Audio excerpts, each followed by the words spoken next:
I want to show you how any space can be turned into a little small oasis of calm.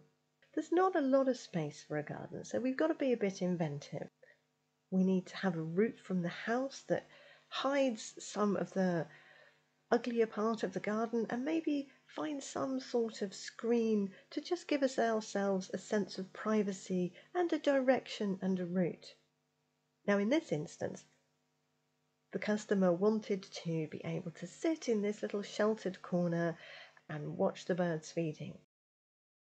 So there is a journey to this little corner space here where I can sit.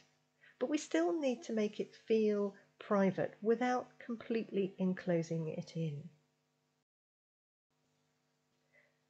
There's the gate here, and maybe we need to create some sort of planting. And perhaps when I'm sitting there, something on the wall might be quite nice to look at. So again, let's take out the clutter.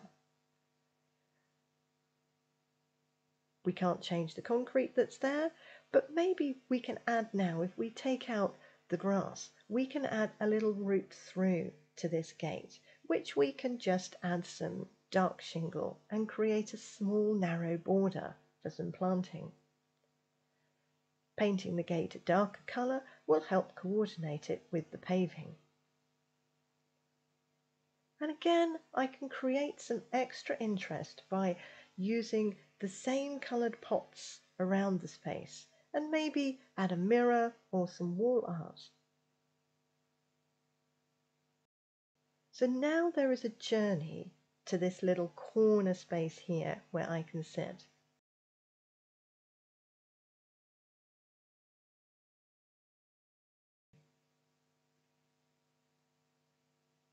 Using raised planters in the areas that people can see through to where we would be sitting is a very good way of creating some privacy.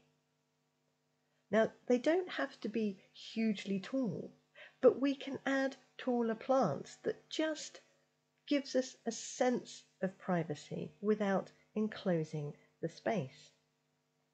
Where we're sitting, we're then looking back out through these beautiful plants that we have in our garden space. And keeping the colours similar with the planters that we already use, with a very few plants and a very few pots, we can create a little space for ourselves.